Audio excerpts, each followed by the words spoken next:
Good morning, everyone, and welcome to a Friday edition of Today at the Races. I'm Dan Ullman, along with Keith Fustel, the ace handicapper from yeah. Equibase, and we're starting our Laurel Yes. Park spring meeting. Spring is in the air. We're hoping maybe we get some turf racing next week. We've got a big stakes lineup the next 2 Saturdays. We had some April showers this morning, lingering up north of me, and I think around here as well. A little moisture in that racetrack when we walked down here to the studio. Yeah, but that turf course definitely looking good. And a little bit of moisture and then that sunlight hitting it. I think we're going to have a plush lawn here for some racing at Laurel Park. Maryland Jockey Club at Laurel Park, pleased to present an 8-race card today, and on the horizon is Preakness 150. Yeah. Tickets are on sale at Preakness.com. Second jewel of racing's Triple Crown, and a very, very special Preakness. Not only the 150th edition of the Preakness, a nice milestone, but the last Preakness at Old Hilltop. Yeah, absolutely. Get your tickets. I'm sure they're going to go fast. It's just a monumental day for Maryland racing. Yes, the last Preakness, the last racing day, right, at what we knew as the Old Hilltop. So looking forward to that. Hopefully we'll get some great weather and a great turnout for Preakness 150. We'll be preparing for Preakness 150 with our Preakness Preview Day at Laurel Park on Saturday, April the 19th. Not only the Federico Tessio for 3-year-olds, a win and you're in for the Preakness Stakes. Not only the Weber City Miss for 3-year-old fillies, a win and you're in for the Black-Eyed Susan, but a handicapping challenge. Nice to see contests back here at Laurel Park. It is a hybrid contest. Come on in on Saturday, April the 19th to register or register online. All the details at laurelpark.com. You get a chance to win 2 Preakness tickets. You get a chance to win big cash prizes, and most importantly, 2 chances to enter the National Handicapping Championship, the Breeders' Cup Betting Challenge, the 2 most prestigious handicapping contests in the world. Oh, man, a win, and you're launched into those.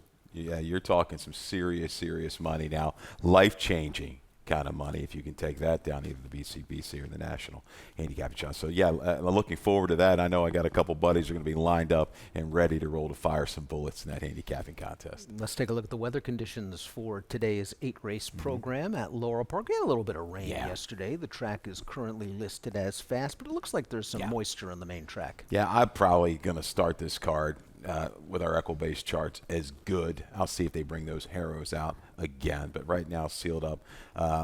So, yeah, I mean, it definitely there's going to be some moisture. For a pick that I got later in the card, I hope the moisture stays within the racetrack. We'll get to that. That's a long ways off. But overall, if the rain stays away, a pleasant day, 65 degrees, nice outside with an overcast clouds. Let's take a look at race number 1 of our 8-race program. We're going 3/4 of a mile. This is a maiden claimer, 12.5 down to 10. Maryland-bred maidens can run for the claiming price of $15,000. Let's take out the 4 Real Talented, the 5 Tyson's Delivery. Race number 1, as always, is the first leg of our low takeout value pick 5. And talk about a low takeout. Doesn't get any better than 12%. No, that's as good as you're going to get, right? Maybe somebody's got you by a scotch, but 12%, you better jump in. I mean, we are basically an industry leader with that. So I love these plays. I mean, the pools, they're good. We want them better, though. We want you to join in for the value pick 5, and I got a little ticket. You do have a ticket. $36. Keith, take it away. Okay, going to get you started 3 deep in the opener, 2, 3, and 7. Defined Boundaries is my top selection with Brittany Russell coming off a little bit of a break. We've got some bids, got some stats for race 1. Race 2. Narrow it down. I know, Danny, you talked about on the website and on Twitter. I saw the 1 Mr. Agent. Definitely like that one, along with the 5 My Mamba. Looks like maybe the stone closer of this group in race number 2. Race 3 with the 2 and the 7. A little value seeking for Falcon Blue. We do have a couple scratches in there. Take out the 1 Kitty Sun and the 5 Carolina Flake. Race 4, 3, 6, and 7. Really impressed by Blessed Candy's last try down at Colonial. See if she can handle the raise here this afternoon. Can do interesting off the claim, a big jump, but the Mosler with a little moisture. I like the chances there as the speed in race number 4. We're going to finish it up 2 deep in race 5. A really good optional 3 other than going the 1-turn mile. I like the 1 Windsor Golden, the 3 Hit the Road Jack. Unfortunate to see Shaft's Bullet scratch today. Really a big fan of that one, but $36 early value pick 5 with that 12% takeout. And beginning with the spring meet today, the early pick five also has carryover potential. Yeah. So both of our pick fives have carryover potential beginning this afternoon. Let's start things off with race number one. Okay. Defined Boundaries is in here for Brittany Russell, and we have a video spotlight for Defined Boundaries. This horse was sideswiped at the start. Yeah, this wasn't the easiest of beginnings on a drop down from 30. Yeah, we're going to catch this right off the bat. Boom, just completely knocked sideways, jostled around there, leaving the gate. And then you see Sheldon kind of, horses keyed up a little bit after that, bouncing around, and he's kind of throttled this one back a little bit. I give it the wrangle back comment, but he's able to get this guy to settle. Second time gelding today. This was first time reported gelding on January 26th. We're going to go second time gelding today. They get into a little bit of a rhythm here around the turn. Gets asked for a run here, top of the stretch. But, take nothing away from the effort. Bold Diversion had the better trip, is able to draw off and win by 6. But working in between horses, Defined Boundaries down towards the inside now, finishes with good enough energy for me. And you see just to the outside, our old friend, Bye Bye Wicked Eye, now in a new barn. Now in a new barn, but Defined Boundaries certainly ran well in this race. Yeah. We all saw the start. It looked like he got steadied a little bit on the turn, dropped inside. The horse that beat him came back second with a 59 Meyer, then won with a 64. And here's Brittany, past 2 years on dirt, 3-year-old maiden claimers. This is your stat. Yeah. First after 61 to 180 days. I Look at love the this. specificity. 47%. You can't beat that. We're dialing it, narrowing it down, however you want to do it. Yeah, 47% with a positive ROI. And looking at this race, you saw the eagerness early. With a better break, I do see Defined Boundaries forward in the opener. Doc's got all the candy. Furious George, they look like the speeds. I think just Toledo with a good break can measure that speed and take advantage and pounce top of the stretch. But Doc's all the candy. Doc's got all the candy. Interesting horse here. This was not on the early PPs, but the DQ going back. This horse has been running against Open Company, back in with the maidens. Yeah, so he's back in with the maidens. It's a pretty big class drop, and he was in against some pretty decent horses in his last race, and he showed some speed. He was battling it out with Sir Mick last time out. He was a pretty quick horse. That horse ended up finishing 4th. He was battling it out with a big long shot named Enabler. That horse to finish 5th, and he was able to outfinish his pace rivals despite failing to change leads in the stretch. That's something to keep in mind. I do like this outside post position for Dot's got all the candy because Furious George, I think, is going to be on a sen. We know that Sarah Del Fabro can be aggressive out of the gate. I think Doc's got all the candy, and Jose Vega might be in a prime spot. These numbers have increased with Lasix, 47 up to a 50 last time. That opening quarter was just really, really sharp last time for Doc's got all the candy. If he wants to go, I think he can. If he just wants to measure Furious George, he can do that as well. But he's going to have to look in the rearview mirror. I do think Bye Bye Wicked Eye and Defined Boundaries will be there to make a run into it. City Panda's a horse I've chased a little bit of a price. A horse I don't think you can leave out of your tries and supers. I think he's the best closer in the race is City Panda, but Bye Bye Wicked Eye has been in very consistent form. 5 of 7 on the board, and we do have a trainer stat for Gina Perry. 2 weeks or less coming back on the dirt, 22%, $6.26 ROI. Bye Bye Wicked Eye ran second behind Tetch last time out. Good to see this barn wheel them back in 2 weeks or less. This horse can work out a good trip under J. Rod. Taking a look at our top selections for race number 1. Keith's going 3-2-7-8. I'm going 7-2. 3 and 6. We'll move on to race number 2, going 5.5 furlongs, 7,500 down to 6. Beaten Claimer. We have a field of 6 in here. This race is the kickoff leg of our 50-cent pick 4. We have early, we have late on 8 race cards, and sometimes they provide nice value. You just got to beat 1 or 2 chalks, and you're made in the shade. And that's the key. You beat a couple chalks, even if you string together a couple 3-to-1s, 4-to-1s, it's still going to pay pretty well. This is an interesting race too. I struggle with it a little bit back and forth, though. I ended up on your top selection as well, Mr. Agent. I just think this class drop is going to pick his head up a little bit. He doesn't really have to even really improve. He holds close to recent form. He has that positional speed.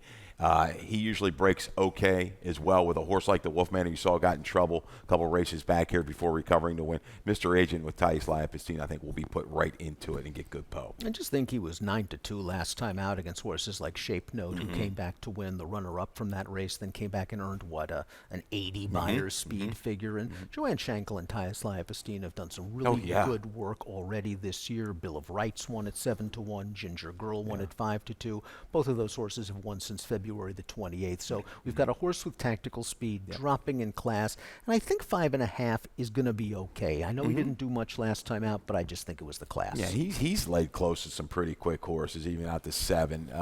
The Bullion Bomber with the blinkers on may go ahead and be that speed. It'll be an interesting move here to the outside. I do think the Wolfman with a cleaner break will keep that one honest up top. But, how about that jock trainer combo?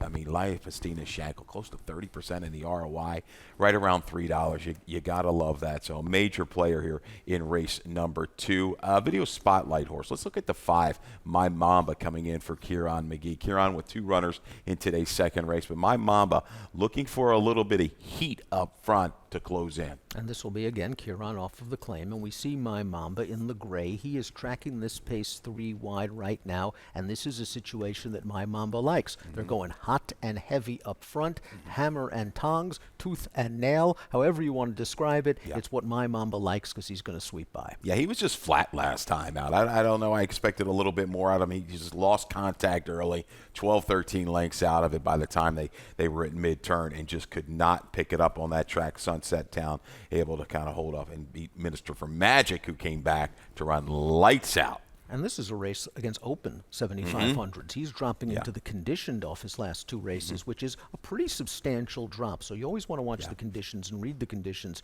from opens to condition level claimers. My Mamba hoping for a little bit of pace up front, and maybe the Wolfman is the horse that could provide some pace because we know he is very, very fast. We do have a stat for Kieran McGee. The Wolfman, when he brings horses back in 13 days or less, Kieran's winning 33%, a $2.57 return on investment.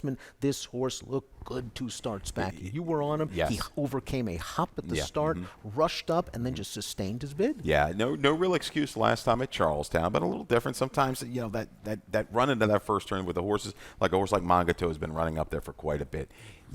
It just kind of gets away from horses sometimes, the Maryland runners, when they ship up. Didn't really catch a breather in that race. Again today, I think with a good break, he'll be forward with the Bullion Bomber. The blinkers going on. Just tossed the last. Head turned at the start, 4 wide, and it dropped in.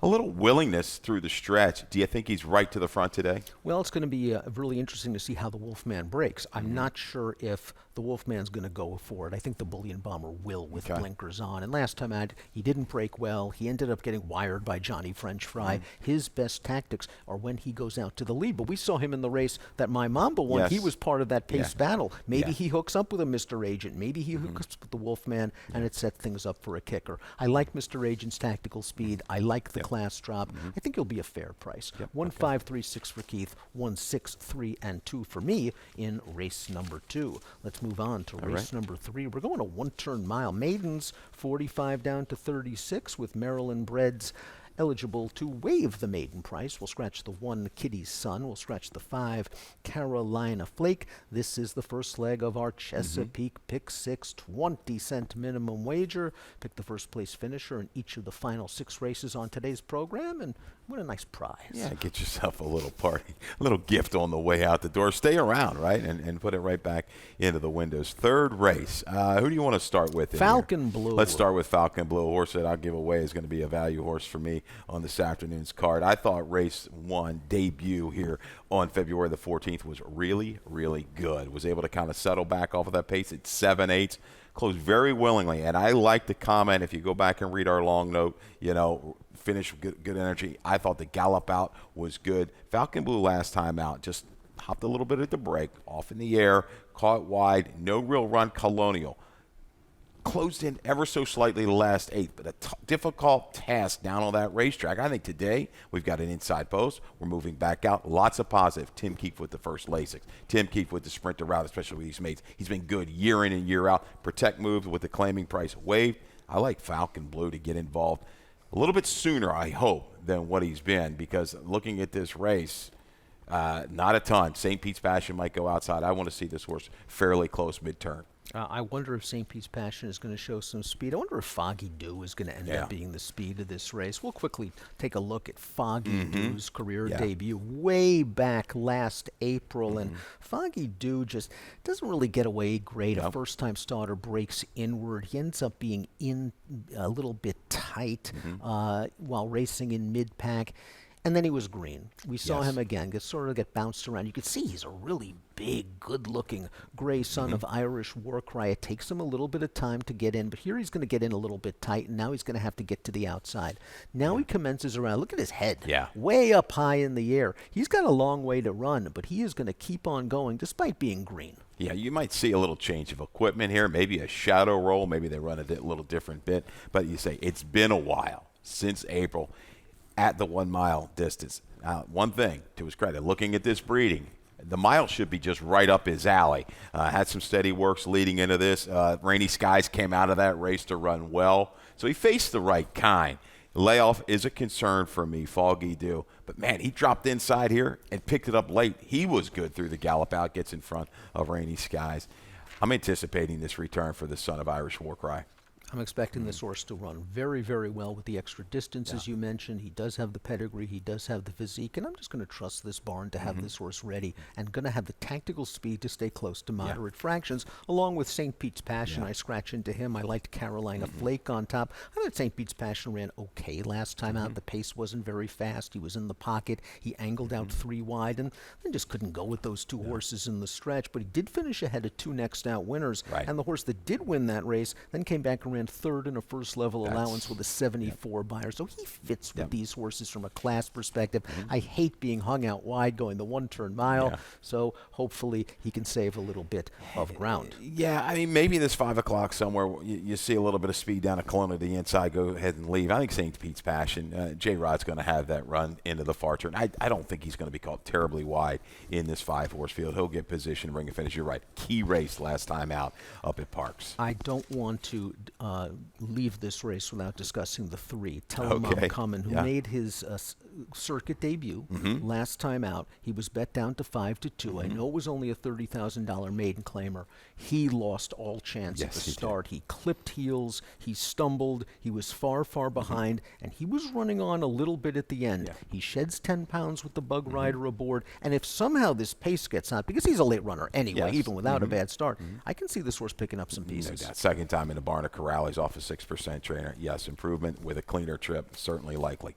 Keith's going with Falcon Blue, back from Colonial with Lasix on, 2-7-4-3. We'll see if St. Pete's Passion can get it done, 7-4-3-2. Let's move on to race number 4. We're going 3/4 of a mile. This race is for 3-year-old fillies, 40 down to 32, the claiming price. Let's scratch the number 4, Sunflower State. This is the first leg of our late value pick 5 with a low 12% takeout. It has carryover potential. Mackenzie Pfeiffer, she hit a pick 5 for a big price, I believe, last week. So did Callie Francois. She had the pick 5 on Sunday. Mac's going to give out a $36 ticket today. Did we sweep the weekend? We might have. We may have.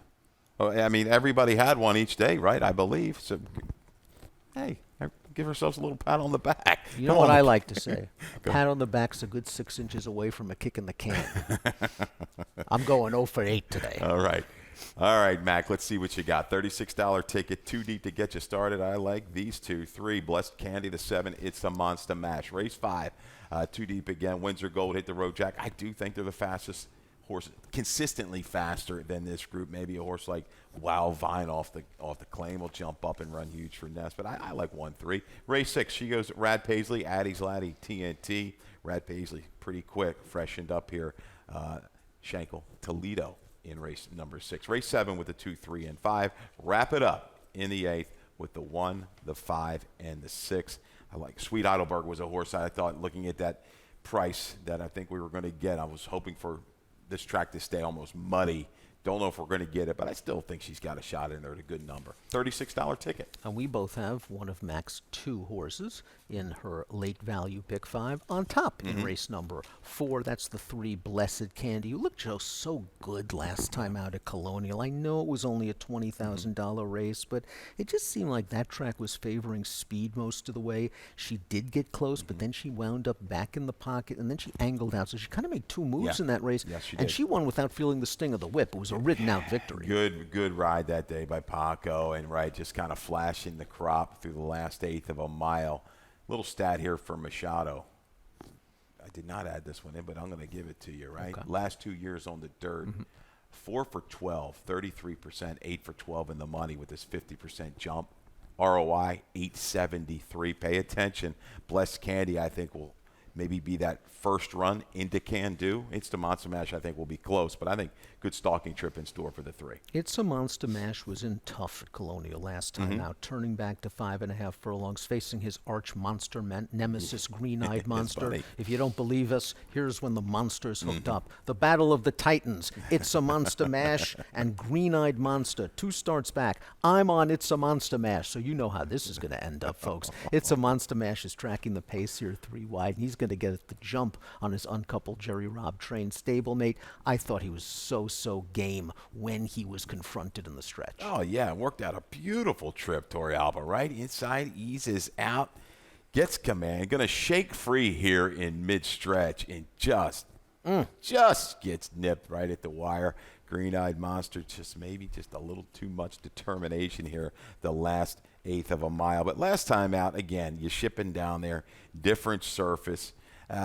9-horse field, just maybe got off rhythm early, and that was it. I give him another chance, or give her another chance here right back for the 40. Do you think maybe he bounced off that race? Usually I take it really. I don't really believe too much in the bounce, but sometimes when you see a horse run so hard, like It's a Monster Mash did in the race we saw in our video spotlight, and then come back and just not exactly run up to par, maybe it was just a little bit of a situation where he needed the 3 weeks. This is a good outside post. He fits at this level. Yeah.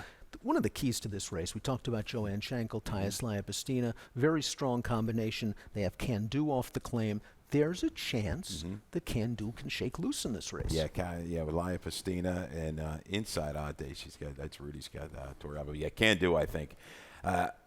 This double jump, or almost like a triple jump, I think is fine, because I like this horse going back a couple races for 40. Just got involved in a torrid 22-3 opening quarter, fizzled quarter pole home. I think she's the fastest of this group, and I think she can clear off. I mean, lightly, only 5 races. Right back here, I think this spot is okay for her because she's quick. And any kind of moisture. You're seeing the Mosler on an off-track, Mosler in the mud, as we say in the press box. Dangerous.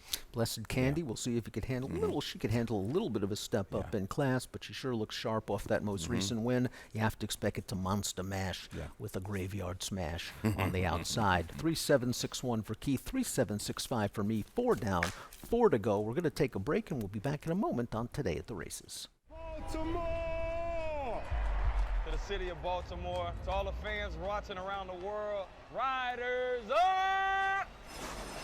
They're off in the Preakness. All eyes of the world will be on Baltimore. They're head and head. Seabiscuit leads by a length. Seabiscuit is the winner. And it was a powerhouse race again by the big, strong Secretariat. Sunday Silence takes the lead at the quarter pole. American Pharaoh, phenomenal in the Preakness. And the filly did it! Rachel Alexandra!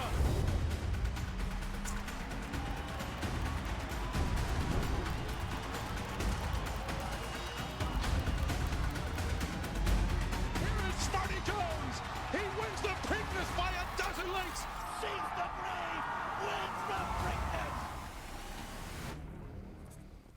Welcome back to Today at the Races. Halfway through the Friday card, we'll move along to race number 5.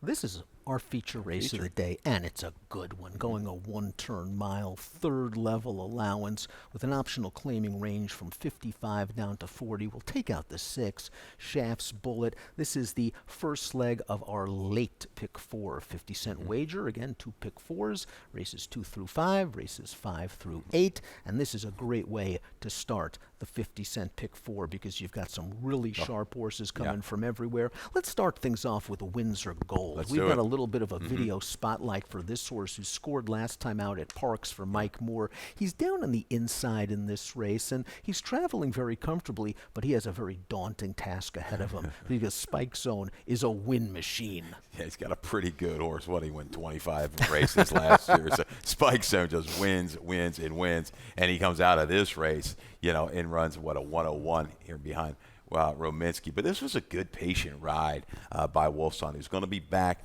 in the tack again today. Works outward through the stretch, and a good, steady, grinding, determined grind to get up by a neck in the shadow of the wire here.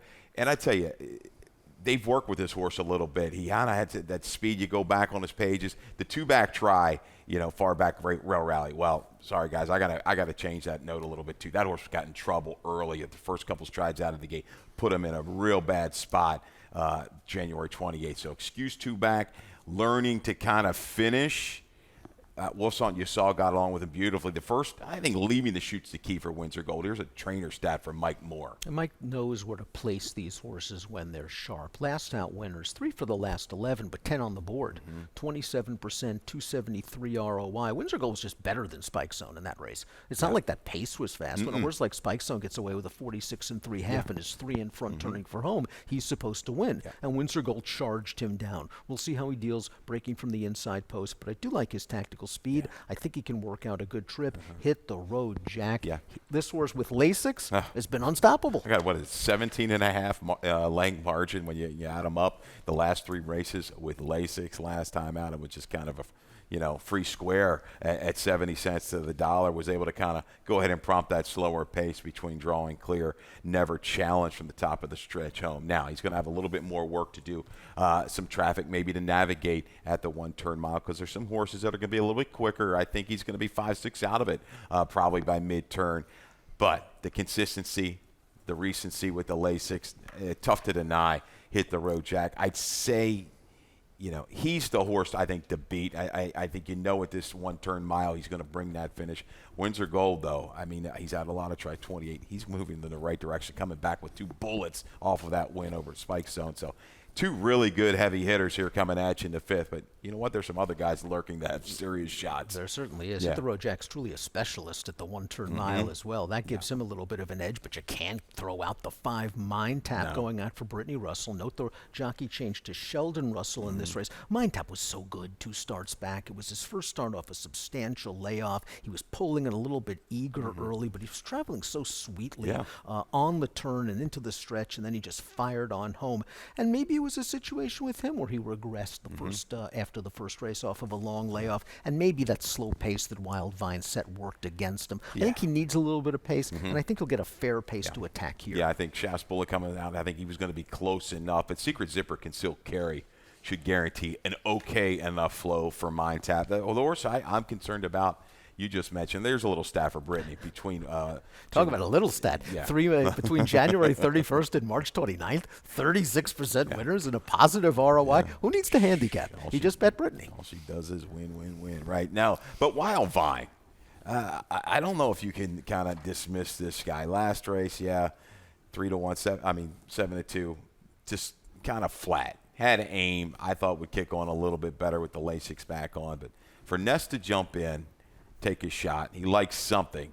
Horse is in for the 55 and just reading conditions. I think that's where he's got to be. But, hey, I'm not going to completely let this guy get away from me. He's a big, strong horse with good tactical speed. The question is, how fast is Concealed Carry going to go on the lead? Because I think he's the speed in this race, and he's getting Lasix again after competing in, 6 consecutive stakes races. And he won a stakes race at Parks going a 2-turn mile last year. So when he's right, he can take fields a long way if they leave him alone.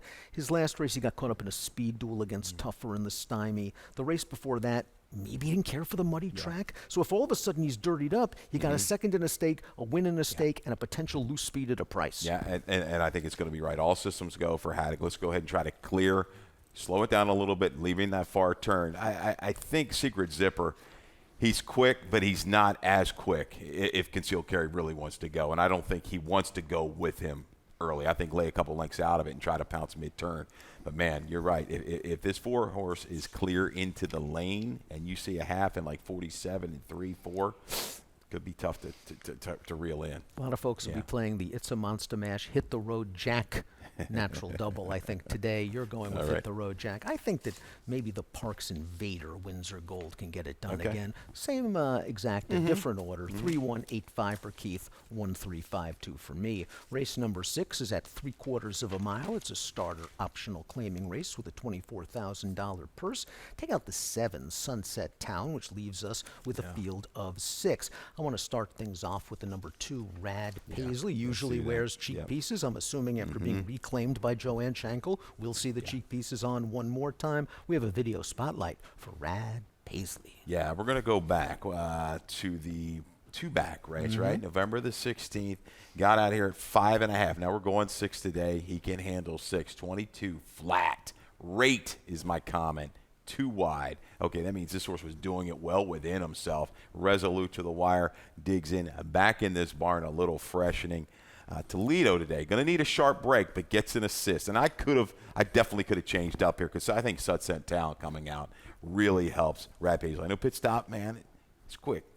Sunset Town, to me, was going to be the guy that could be the pest. But Rad Paisley now could be loose on the lead with a clear break. I think Rad Paisley's the speed in the race, and you see the Schenkel barn's been doing very well since January the 26th. Limited numbers of runners, 27% winners, a big ROI of 333. Rad Paisley seeking her 10th lifetime victory. She's just a hard hitter. Let's talk about Addie's Laddie, TNT. This is a horse that was just overmatched last time out against Haley's First Notion. Elvis himself, a horse we'll see a little bit later on this weekend. This is a horse that just fits this level. Yeah. He maintained his figs. I mean, he's going to run you that high 60, low 70 kind of number. Out to 6. I like this. I like the extra 16th. A little drop back down now. Kind of fooled us a couple races back, 3 races back on the page on that off track. Got to the front, slowed it down. Now, his game here is going to be hopefully get tucked up with a little bit of cover around the turn. I think it's going to enhance his run. Gets Hazelwood. Should have this one positioned. I want to see saving ground right behind almost a boxed-in trip, I think, would help his chances and bring that finish. It's going to be interesting, though.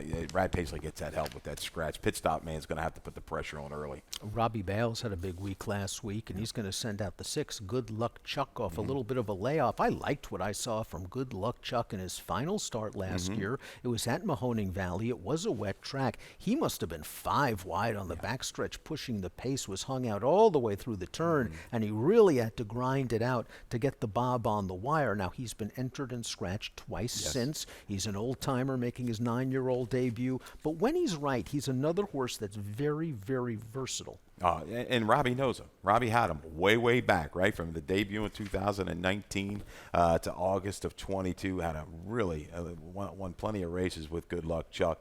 Short, long, it didn't matter. He's a versatile sort, back in familiar surroundings. He's a player, stalk and pounce kind of move for him. And while you might be worried about the layoff, here's our trainer stat on Good Luck Chuck. First after 2 to 4 month layoffs on the dirt, 5 for the last 21, 24%, a $2.23 ROI. If Good Luck Chuck can pick up where he left off last year with those low 70 buyers and this nice outside attack post position, he certainly has a chance, along with Pit Stop Man. We love these horses. This entire field, they show up every single time. They want to beat you. Here's a 12-time winner coming into this race in very good form for Huron. Loved them 2 races back at the 7/8. What a gutsy performance. Moved into that pace. They were going quick. Duel just gets beat late. Good effort last time out. Wasn't a terrible field up at in front of Bick. 7-horse field at Penn National. That works for me. You know he's going to be forwardly placed. He's going to move into the flow, and he's going to fight you. You're going to have to work hard to beat Pit Stop Man. Some tough old knockers here. Yeah, and Robbie's horses. They've been running great, looking great, and running big. Warriors in race number 6. Keith's going with the 3-horse Addie's Laddie, TNT. I'll see if Rad Paisley can take him Gate to wire, and I'll go wire to window. 3256 for Keith, 2653 for me in race number 6. Race number 7 is the opening leg of the late daily double. We're going a 1-turn mile. This race is for fillies and mares 4 and up, Maryland bred or sired. A field of 6 in here. Want to start things off with Vodkatini. Talk me on to Vodkatini. I could not narrow down a horse or even 2 in here. I know how this race is going to go. If they break, it's going to be a Neolithic up to the front and Dazzy tracking. But Vodkatini, I like turning back to the 1-turn mile. This horse was a little bit keyed up a couple races, got to the front last time. You know, you see my short comment, stubbornly. Beaten 6. But this horse was giving effort. She's shown the ability against better horses. A horse like Pistol is Ablazing is a 2 other than kind of a mare to come from that off the pace, 3-4 out of it. I want that kind of trip. I think Weston Hamilton is the right kind of rider to give it to you. Don't get involved with Neolithic early. She's going to go ahead and go, and I think Dazzy makes the first run. I think Vodkatini, though, doesn't have to be too far back mid-turn and grinding out coming back here to the 1-turn mile. Neolithica really turned up her game last time out. I know it was sprinting. I know it was a wet track, but she was able to set the pace and then just extended her advantage in the stretch. She was really striding out well. I'm a little concerned about the 1-turn mile with the long stretch for her, but I think there's a chance she can get to the lead and maybe back down the fractions a little bit, especially if Vodkatini tries to adopt those rating tactics that have worked so well for her in the past. She's sharp right now, Neolithica, but it is a step up in class. It is a step up in distance, so demand some value. Yeah, but this is I like the move here, and man, if this track is playing at all speed, she was very eager every step of the way last time. A little fade 2 back, but Viennese Waltz is a horse that's kind of knocked on the door against some of these type of fillies and mares. So I think class-wise, out of that starter, I'm going to call it just kind of a side move. I don't really a lateral move. I don't think this is a terribly tough field. And if she's sharp like now, she can pair up at last buyer figure 69. She's going to be right there at the finish. When we were handicapping Dazzy last time out, we were like, what do you do with Dazzy? Turning back from 9 furlongs to 6 furlongs? Isn't Dazzy just going to be outrun early? Really wasn't. No. I know she was wired by a really sharp horse. That Take the Money Honey came back and just missed in New York with an 86 buyer speed figure. And it's not like Dazzy was that far out of it. Tried to get into it with a 3-wide bid on the turn, and just 6 furlongs, I think, against that horse wasn't Dazzy's game. No. But stretching back out to the mile, I think works very well for Dazzy, and I think this horse can stay relatively close. Willing enough effort for me against that group. Right, Take the Money Honey. She's good. She's going to make the first move into it. We'll see how far Neolithica and Dazzy get involved. Will it be 3/8 to mid-stretch? And then hopefully my horse Vodkatini is laying there to pick up the pieces. Interesting little race. A shorter field. Even a horse like Skip Through the Fire. Let's talk about Navani, horse you've got in the mix. Video spotlight on Navani, who came back firing off a layoff for Ferris Allen in a race at Penn National. We're going to take a look at Navani, the number 4 in the yellow circle, and he just saved ground in mid-pack, and he's just going to advance very sweetly on the outside. Once he gets into the clear, the jock's going to just give him a little tap right there and say, go about your business, Navani. And what I liked about Navani is not only was he traveling really well, you see his ears pricked, but he has to fight to earn this victory. He was very game. Oh, yeah, and this horse 4 for 6 at the 1 mile distance. Now, granted, does have a good try at a 1-turn mile. So this horse versatile enough. Doesn't quite have the speed as a Vodkatini Dazzy, but good effort here to sustain from that wide trip from the quarter pole home. But I like the way Torres worked it out inside out. Love that trip. Trainer staff for Ferris Allen, second after a 61 to 120 day layoff. 3 for the last 11. They usually improve. Yeah. $4.45 ROI. You got to like that. And Navani should be a fair price in here. Just looking for a little bit of pace help up front. Keith's going with Vodkatini, who just seemed a little too eager last time out. And might try rating tactics here. I don't want any rating tactics for Neolithica. I want her to go to the top, and don't you dare stop. 1-5-3-2 for Keith. 3-5-2-6 for me. Let's go to the finale at Laurel Park on Friday. It's race number 8. We're going to go 7/8 of a mile. $20,000 is the purse. It's a claiming race. $7,500 down to 6 for fillies and mares, 3-year-olds and up. Levisa's one of the speeds in this race. Sweet Heidelberg is a speed in this race. Are we going to burn each other out? I hope not. I hope Levisa can kind of maybe go and Sweet Heidelberg can stalk. You've got a rider like Forest Boyce on Sweet Heidelberg who's patient. I don't think that's her game to go ahead and get completely involved. She's quick though, Sweet Heidelberg. If she pops like she did 3 races back, 23, 47, and 4, but it's still not quite as fast as Lavisa. So take the measure of the speed, hopefully kind of make that move around the turn. 7/8 of a mile might pushing it a little bit for Sweet Heidelberg, but at the number, I'll take my chances. And if the moisture holds up in this racetrack, because 4 for 5 on a wet track. We have a trainer stat for Ricky Silliman on Lavisa, who could be the speed in this race with last out winners. 5 for the last 6.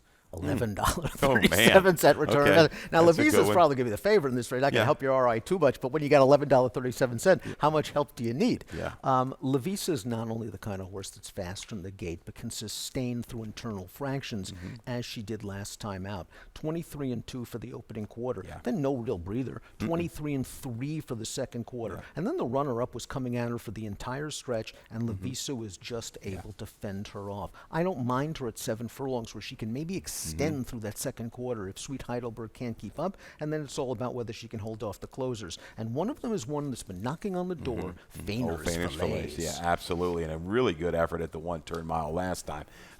All in all, probably a better group, right? Haley B, who's been in tremendous form, Gene in a bridle. This turn back could be just what the doctor ordered. I like where she's going to be sitting against this group at 7/8 of a mile. You're absolutely right. Yeah. She had to do all the dirty work, chasing odds on Haley B last time out. This time around, go ahead, Lavisa. Go ahead, Sweet Heidelberg. I'm going to be tracking in right behind the leaders. No one do dirty work for me this time. I get first jump on the closers. Maybe Yum Yum eat 'em up. She's proven that she can beat Lavisa in the past, and I don't mind them freshening her up after that tough win. Yeah, my thing is 7. Again with her, she is a little bit of a grinder, but I like the way she stayed at 6. 7's just going to be my question mark for Yum Yum Eat It Up. But Fainer's Filet, she's been beaten, going about the 1 again. She's been beaten by a few of these, but I think she's just in the better form right now. She's cycling definitely in the right kind of way here for Corrales. If Sweet Heidelberg runs her race and can sit close to the pace, she's going to be right there when they turn for home off the Tim Keefe claim. She should be a decent price. I'm going to go with Lavisa and chalk out. 5-1-2-3 for Keith. 6-2-1-3 for me in the 8th and final race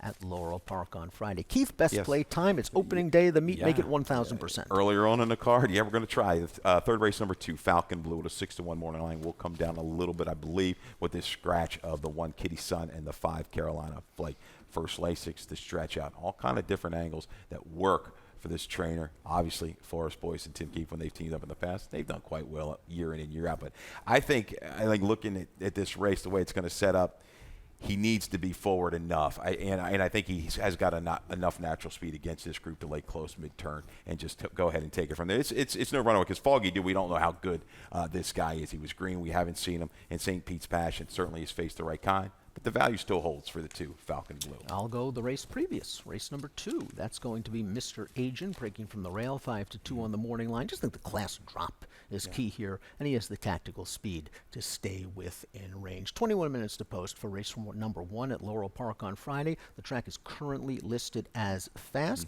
Kelly Francois, Mackenzie Pfeiffer, Dave Rodman will take you throughout the day, and let's go up to the great Dave Rodman for scratches and changes. All right, good luck, everybody.